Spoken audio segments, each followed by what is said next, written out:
Hello and welcome to all our viewers in Nigeria and around the world to Newscycle on Global TV, live in the nation's capital, Abuja. I am Jumai Manson. Now the news in full. Gunmen were said to have again killed 3 youths in a fresh attack which occurred in Boko's local government area of Plateau State on Saturday. This is just as former governor of the state, Jonah Jang, condemned what he described as a continued attack and killing of innocent citizens in Plateau communities by gunmen. Jonan has called on the presidency and the National Assembly to consider the establishment of state police as part of efforts to flush out insecurity in the state. Amid Jang's condemnation following the invasion of 25 communities in Berdin Ladi, Bokos and Magu communities by gunmen, which left over 150 persons dead on Christmas Eve. The gunmen have again killed 3 youths in a fresh attack. Oyo State Governor Seyi Makinde has called for collective effort to solve the security challenges facing the country. The governor, who stated this while launching the 2024 Armed Forces Remembrance Day at the Executive Chamber at the Governor's Office Secretariat Agodi, Ibadan, noted that the government alone could not solve all the problems. Makinde said his administration will continue to collaborate with security agencies in addressing various security challenges in the state. The governor equally appreciated the Nigerian Legion members for their past and current efforts, saying that his government will continue to support the welfare of serving and retired soldiers. Over now to Bayelsa State Government on Saturday has invited the parents of a 4-year-old girl and the 54-year-old man allegedly involved in a marriage in Acadia community in Sagbama local government area of the state. The government's intervention is coming on the heels of media reports of December 26 marriage between the bride and the 54-year-old.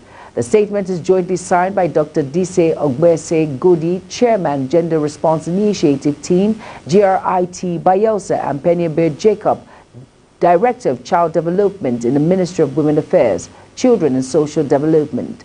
The state government, which frowned at the development, also expressed concern over the illegal marriage based on tradition and custom, saying it was repugnant to natural justice, equity, and good conscience. Governor Sheriff Oberwe of Delta State has approved 15 hectares of land as a take-off site for the Federal University of Medical and Health Science, Kwali Udogwa West local government area.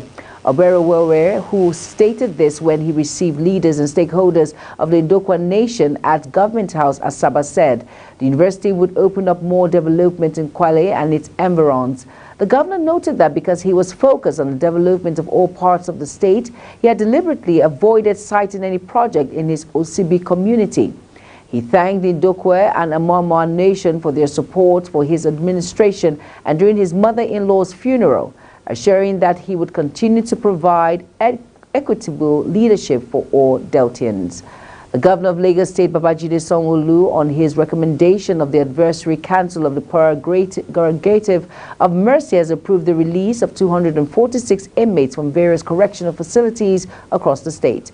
The information is contained in a statement that can be found on the official X handle of the Lagos State government. The governor signed the release of 246 inmates on December 20, 2023, under the provision of Section 212, subsection 1 and 2 of the 1999 Constitution of the Federal Republic of Nigeria as amended. The Lagos State government maintained that the approval for the release of the inmates is in continuance of the New Year celebration, as well as in line with the commitment of Governor Sanwo-Olu to decongest correctional facilities in Lagos State as part of justice sector reforms. The Inspector General of Police, Kayode Egbetokun, on Friday visited Plateau State following attacks on 25 communities by gunmen on Christmas Eve, which left over 150 persons dead. However, the visit did little to reassure residents of the affected communities and neighboring communities who deserted the areas for fear of further attacks. The IG, who expressed shock over the killing, said he has ordered the commencement of a special operation to stem the tide of attacks and killing in the state. Egbetokun, who visited Governor Caleb Mutfwang in his office on Jos, also disclosed that the Assistant Inspector General of Police Zone 4, Halidu Musa, have been directed to temporarily relocate his office to Plateau State to ensure an effective operation. The National Parents Teachers Association of Nigeria, NAPTEN, has called for a collaboration between academic unions in tertiary institutions and the federal government to improve the nation's quality of education in 2024. It also described insecurity being witnessed in parts of the country as a major challenge affecting the sector. Ogunbanjo said the education sector's outgoing year had done well, but there is room for improvement. He said this could be achieved if the union and government would work together. Over now to the military. During various operations across the country in 2023 killed a total of 6,886 terrorists and other criminal elements. Also, a total of 6,970 suspects were arrested and 4,488 kidnapped citizens were rescued across the country. The Director of Defense Media Operation, Major General Buba Edward, disclosed this in Abuja on Friday while briefing journalists on activities of the troops across the country in 2023. He noted that the efforts of the troops in the year led to recover of 100 million liters of stolen crude oil and 60 million liters of diesel. Buba said during the period, troops neutralized 6,806 terrorists and other criminal elements. Troops arrested 6,970 suspects, rescued 4,488 kidnapped hostages, as well as recovered 3,320 assorted weapons and 39,075 assorted ammunition, giving an analysis of threats witnessed in 2023. Buba noted banditry, terrorism, kidnapping, oil theft, agitations, and farmers-herders clashes were top. You're watching the news cycle live from Nigeria's capital, Abuja. We're on Star Times channel 276. Kindly follow us on all social media platforms using @Global TV NG and other handles now showing on your screen. Now, when news cycle returns, rice remains restricted despite lifting of forex ban. Customs. The news continues shortly. Stay with us.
You're welcome back, and if you're just tuning in, this is Global Television bringing you live broadcast of the news cycle, and thank you once again for staying with us. And now on our foreign scene, the health ministry in Hamas-run Gaza on Saturday said at least 21,670 people have been killed in the Palestinian territory since war with Israel erupted on October 7th. A ministry statement said 165 Gazians were killed over the past 24 hours, while 56,165 others have been wounded in the fighting. The majority of casualties are civilians and 312 healthcare workers among the dead. It added Israeli forces have rounded up thousands of Gazians during their ground offensive, with 99 healthcare workers still among the detainees, according to the ministry. Health officials reported detainees have been subjected to cruel physical and psychological torture, starvation, thirst, sleep deprivation, and continuous interrogation in extreme cold. Gaza's health minister appealed Saturday to the international community for more support, including greater assistance in evacuating more patients. The fighting has put 23 hospitals and 53 health centers out of service, while 104 ambulances have been destroyed, the ministry said. Over now to China has expelled 9 military officials from its parliament, including 4 generals of the Army Strategic Missile Unit, in a sweeping reshuffle following the appointment of a new defense minister. The decision, announced late on Friday, came after the meeting of the Central Committee of the ruling Communist Party. The removal is one of a series of high-level reconstructing moves in the military establishment since Defense Minister Liu Shifu was apparently sacked in October, following months of speculations about his whereabouts. Appointed in March, Lee appeared from public view in August before being formally dismissed in October. The 9 officials fired on Friday from the National People's Congress sat in Parliament as non-elected representatives. And still on our international decks, Burundi's President Evariste Mayashamai launched a violent anti-gay tirade on Friday, saying same-sex couples should be publicly stoned. He also lashed out at Western countries that press other nations to allow gay rights or risk losing aid. Homosexuality in Burundi, a conservative Christian country in East Africa, has been criminalized since 2009 with prison terms of up to 2 years from consensual same-sex acts. He also criticized Western countries that urge smaller nations to allow gay marriage or risk losing aid, saying, in his words, "Let them keep their help. Let them keep it. Burundians living abroad who have chosen the devil and practice homosexuality should not come back," he added in his words. Over now to business revenue expectation from oil exports, which government expects to deploy for effective implementation of 2024 budget, may be affected as major global oil traders are moving away from petrodollar transactions.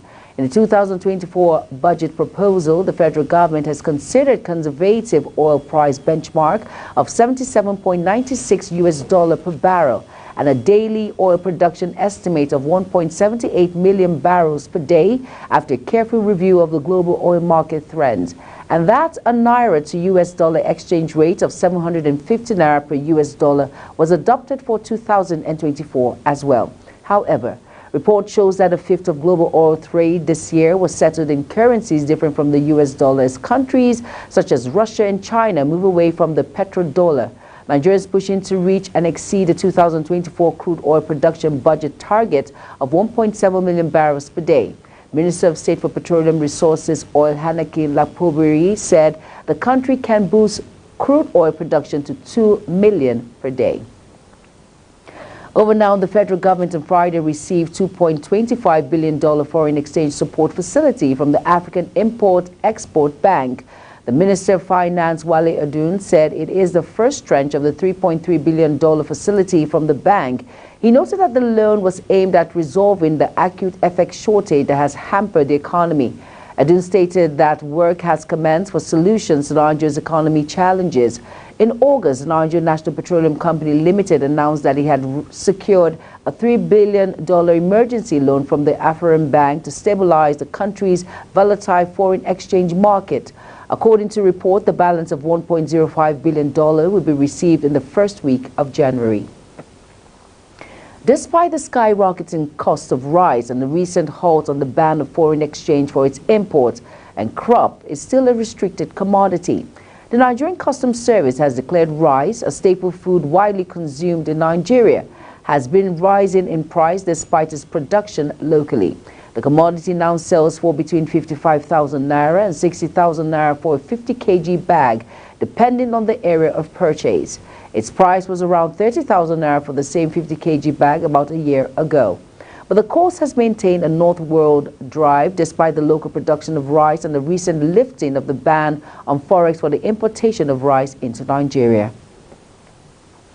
The Nigerian Investment Promotion Commission on Friday said it approved tax holidays for 34 companies seeking tax incentives and waivers under the Industrial Development Income Tax Act in 2023.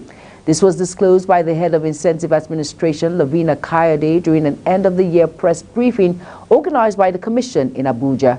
She said tax incentives, which have been a contentious issue due to the high amount of revenue loss to waivers granted every year, were meant to boost foreign investment into the country. And now in sports, Cole Palmer struck twice as Chelsea survived a late scare to banish their away debut with a 3-2 win against Premier League struggles Luton on Saturday. Mauricio Pochettino said we're in complete control when Palmer scored his second goal to put the visitors 3 up with 20 minutes to play. Palmer had opened the scoring at Kenilworth Road before Noni Madueke doubled Chelsea's lead late in the first half. But former Chelsea midfielder Ross Berkeley knitted to spark a sprinted finish from third bottom Luton, who scored against through Elijah Adebayo in a dramatic final. Chelsea's second consecutive win was their first successes away from the home since a victory at Tottenham on November 6, ending a 4-game losing streak on their travels.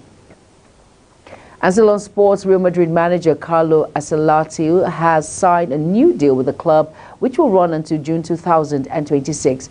The Italian 64 was appointed at the Bernabeu for a second time in 2021 on an initial 3-year deal. He was linked with taking over as Brazil's manager earlier this year, but said he wanted to remain at the club. Ancelotti has won 10 titles as Real boss, including 2 Champions League, mostly recently in his first season back at the club in 2021-22. He has also lifted 1 La Liga title, 2 Copas del Rey, 2 Club World Cups, 2 European Super Cups, and the Spanish Super Cup ones. The Real manager is the only coach to have won 4 European Cups, while he is also the first to win all 5 major European leagues in Italy, England, France, Germany, and Spain. And that's it on Newscycle, and it came to you live from Nigeria's capital, Abuja. We're on Star Times channel 276. Kindly follow us across all social media platforms using at Global TV NG and other handles now showing on your screen.